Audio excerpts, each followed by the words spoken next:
Olá a todos os visitantes do canal do YouTube do Instituto Santo Satanás, estamos aqui para mais um Isa Notícias. Mas bem, antes de começar, falar do nosso Isa Membros, a nossa plataforma de formação, temos o curso Mistagogia Cristã, a segunda aula está disponível do professor Cláudio, que é sobre vida espiritual, E lá, se você quer saber o que são as moradas de Santa Teresa, o que ela tem a ver com São João da Cruz, o que ela tem a ver com Filoteia de São Francisco de Sales, o que tem a ver com a subida no Monte Carmelo de São João da Cruz, o que tem a ver com a segunda carta de São Pedro, certo? O que é esse progresso na vida espiritual, certo? O que são essas vias, purgativa, iluminativa e unitiva? O que isso significa? Tal, Infelizmente isso faz parte da espiritualidade católica e não nos é ensinado. E esse curso, justamente, Mistagogia, aprofundamento nos mistérios cristãos. Por 10 reais por mês, você pode ser membro do Instituto Santo Satanás. E esse curso, pelo menos uma vez por mês, você vai ter uma aula desse curso. Ele vai até dezembro desse ano. E eu garanto que vai fazer muito bem para a sua alma, e para a sua própria relação para com Deus, melhorando a sua oração. E por falar em oração, temos que orar para os nossos bispos, porque em Isa Notícias anteriores a gente estava falando teve a 61ª Assembleia Geral da CNBB em Aparecida, e eles fizeram então a mensagem ao povo brasileiro, aquela coisa ideológica medonha, depois a mensagem, o que não é tão comum, fizeram a mensagem aos cristãos católicos do Brasil, até falei que eu nunca critiquei, tá boa essa carta aí para os cristãos católicos do Brasil. Agora, também lançaram uma nota sobre o PL 2253 de 2022, Então, o PL, esse projeto de lei. Esse PL, ele tem a ver com com o que vulgarmente se chama, a saidinha dos presos. Ou seja, esse PL, o Congresso foi lá e estava proibindo a saidinha dos presos. Não vai ter mais saidinha. Aí o Lula vetou parcialmente esse projeto, inclusive essa parte, Então, ou seja, pro Lula tem que ter saidinha dos presos, certo? E aí a CNBB lança uma nota para dar a opinião dela aí sobre esse assunto, certo? Fizeram L ou não, Acompanhem-nos e vamos descobrir,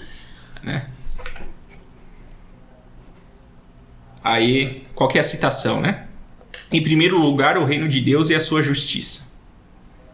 Mateus, capítulo 6, versículo 33. Aí eu pergunto, a pessoa que cometeu o crime e que está na cadeia, buscou em primeiro lugar o reino de Deus e a sua justiça? Mas tá. Vamos lá. Projeto de lei, que propõe, dentre outras medidas, o fim das saídas temporárias para as pessoas privadas de liberdade. Pessoas privadas, pessoas que cometeram crime, privadas, olha o eufemismo, que cometeram crimes, ou seja, que estão devendo para a sociedade. Porque justiça é isso, dar a cada um o que é devido.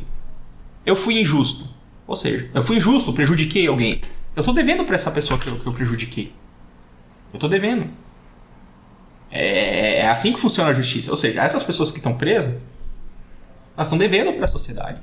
Então, tipo assim, pessoas privadas de liberdade, Então, dá a impressão que assim, as pessoas estavam livres e de repente elas foram presas e estão privadas de liberdade. Não é isso, Não é buscar o reino de Deus e a sua justiça.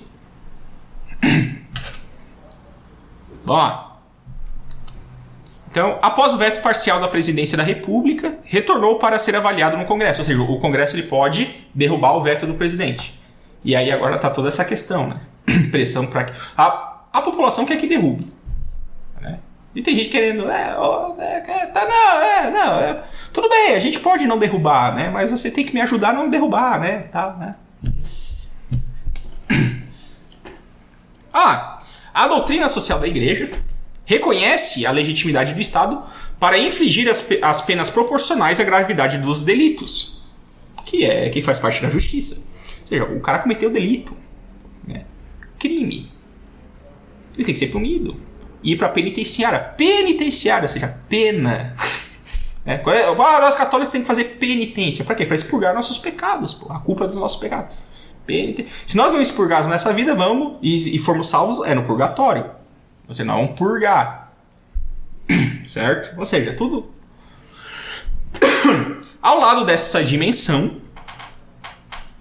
o sistema estatal deve favorecer a reinserção das pessoas condenadas e promover uma justiça reconciliadora. É a famosa reeducação. Então, o que eles estão querendo dizer? O Estado tem o direito de infligir penas proporcional à gravidade dos delitos, mas ele também tem que favorecer a reeducação do preso para a sociedade, certo? Ok, isso está correto. Porém, como sempre, né, existe hierarquia. A hierarquia, qual que é a hierarquia do negócio? Em primeiro lugar, a pena. Em segundo lugar, é secundário. Não que eles sejam separados, mas é secundário. A reeducação, a reinserção é secundária em relação a ter que cumprir a pena. Existe essa hierarquia. E o que já dando spoiler, né? O que esse NMB vai propagar? Indo na esteira da escola de Frankfurt, não, a reeducação é mais importante que a pena. Não. Se a reeducação fosse mais importante que a de pena, Deus não condenaria ninguém para o inferno, por exemplo. Certo? Então não é. O mais importante é pagar o que deve. Ah, mas eu vou ensinar a pessoa a nunca mais ficar devendo. Ótimo, isso é bom, mas é secundário. O primeiro dever é pagar o que deve. Assim, isso é uma coisa muito básica, mas justamente por a gente está tão atolado de esquerdismo, né, que acontece isso. Esse igualitarismo, né, que tenta pegar hierarquia de valores e igualá-los, ou, né, invertê-los, só vai dar problema. A legislação brasileira tem as mesmas premissas de reinserção gradual de nossas irmãs e irmãos na sociedade. As saídas temporárias no decorrer do cumprimento da pena respondem a essas premissas. Ou seja, estão querendo dizer que as saídas ajudam na reeducação do preso. O que a realidade mostra é que as saídas ajudam na reincidência do crime dos presos. Né? Ou até, né, aqueles que saem nem todos voltam. Então tem algo errado com esse sistema. Na realidade. Nós não estamos aqui na realidade. Não é à toa que o Congresso recebeu pressão da sociedade para acabar com as saidinhas, certo? Não é? É o que a população quer, nós não estamos numa democracia. Já vamos chegar nesse assunto, se nós já estamos numa democracia, já vamos chegar lá. Situações específicas que acabam por agredir o Estado, com episódios de violência contra servidores da segurança pública, bem como contra a população civil, não podem ser consideradas como pressupostos para alterar os fundamentos do sistema penal brasileiro. Por que não? Né? Isso são sinais de que esse sistema não está ajudando a reeducar. Então, né?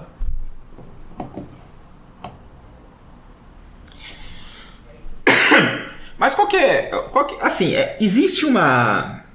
É para isso que serve essa notícia, né? A gente tenta ver mais fundo do problema, né?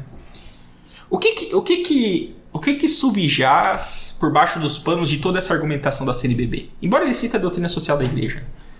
Mas o que subjaz nisso é aquele preconceito revolucionário de achar que o preso ele é vítima da sociedade.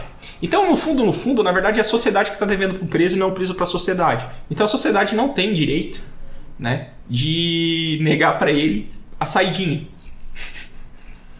Quando você entende esse pressuposto revolucionário vindo do socialismo e do comunismo, você entende que essa carta da CNBB começa a fazer sentido. O parágrafo que eu falei anterior, né? As saídas temporárias no decorrer do cumprimento da pena respondem a essas premissas. Qual premissas? Que o bandido, no fundo, ele é vítima da sociedade. Tem um sistema injusto aqui que faz com que ele cometa crime. Claro, ele cometeu o crime, então ele tem que pagar, mas a pena não pode ser tão branda, porque no fundo foi a culpa do próprio sistema. Vocês estão entendendo como é que funciona esse negócio? Sempre tem o duplo salto twist carpado da hermenêutica comunista para justificar esses absurdos. Mas vamos lá. As relações entre os poderes da República merecem todo o respeito. Ponto. Tá. Contudo... Opa, como assim? Como assim? Pô, depois de uma afirmação tão taxativa dessa, vem um contudo? Contudo, as decisões políticas com o objetivo do bem comum exigem amplo debate e participação de todos. Ué, mas não foi no legislativo que foi passado. Na verdade, o Lula vetou. Claro, o presidente tem, pela Constituição, né, o presidente tem poder de veto. Então ele exerceu o direito dele de vetar. Mas assim, o ponto é o seguinte, do ponto de vista da legitimidade de representação das pessoas, o Congresso aprovou isso aí, o fim das saidinhas. Teve debate, passou pelas casas por todo o teve atropelo no trâmite do legislativo, então denuncia o atropelo que teve, entendeu? Ou seja, eles fingem que não teve debate. Não teve debate, tem que debater. Tem que debater. Por quê? Porque eles perderam nessa aí. Aí se eles perderam, não, tem que debater. Se eles ganhassem, não tem mais debate, é isso aí, tem que respeitar a democracia. Ué, tem que respeitar a democracia ou não tem que respeitar a democracia? Na primeira carta lá, eles só faltaram pegar a democracia e adorar a democracia. Democracia é Constituição, respeito pelos poderes. Vocês lembram da primeira carta? Para ver os episódios de notícias anteriores, recomendo ir lá na plataforma de curso. membros.institutosantotanásio.org, né? Os episódios anteriores do Lisa Notícias estão lá. Inclusive estão abertos, né? Nem precisa se cadastrar no site. Vai lá, eu fiz a mensagem ao povo brasileiro. No povo brasileiro eles dizem, tem que obedecer a democracia. E agora, veja bem, né? Não tem que obedecer tanto assim.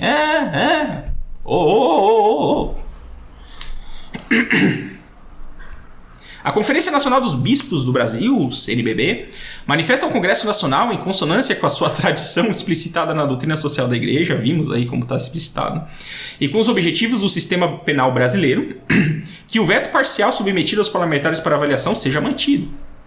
Ué, então acabou o debate, eles querem que seja mantido o veto. Ué, cadê o debate?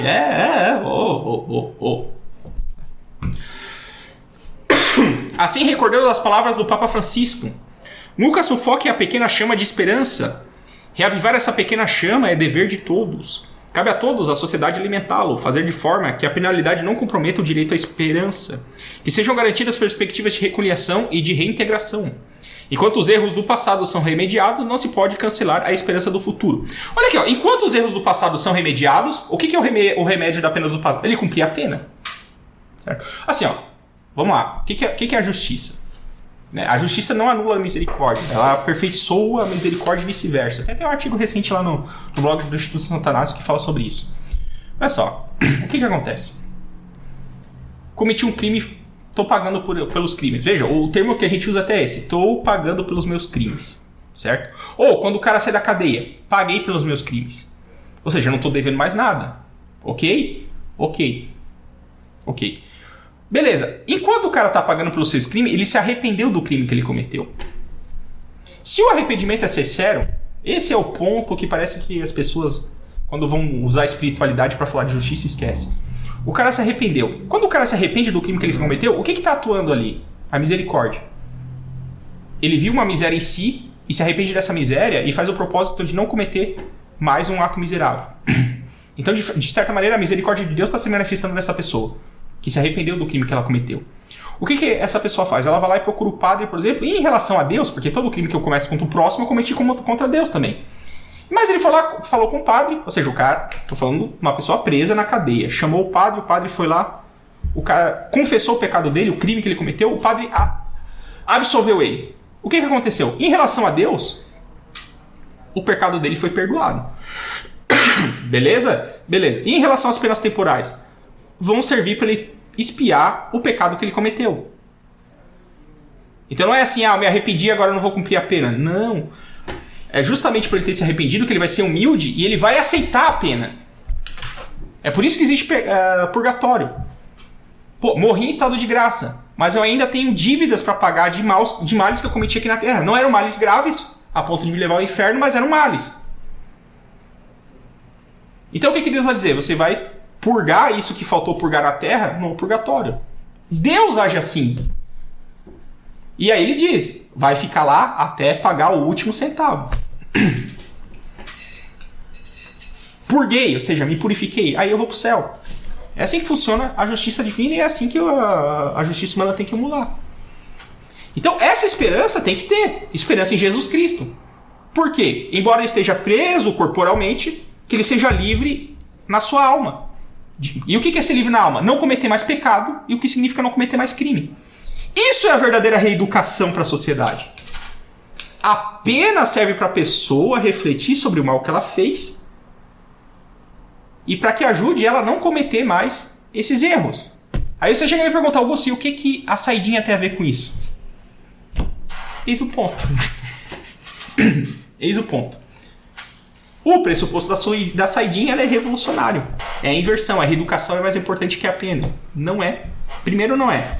Segundo, eles não admitem isso, mas o discurso é aquela: ele é vítima da sociedade. E isso não é justiça. Isso é conversa mole de revolucionário. Certo? Que Nossa Senhora Aparecida interceda para que jamais percamos a esperança e busquemos sempre a paz. Então, a sociedade tanto que a paz que não quer dar a saidinha, porque o índice de reincidência e tal. Assim, tá documentado, tá estatístico aí. Essa política de saidinha aí não é benéfica à população, pô. Essa aqui é a realidade. Sem romantismo com bandido, por favor. Sem romantismo. Mas seria isso que teríamos para hoje. Viva Cristo Rei.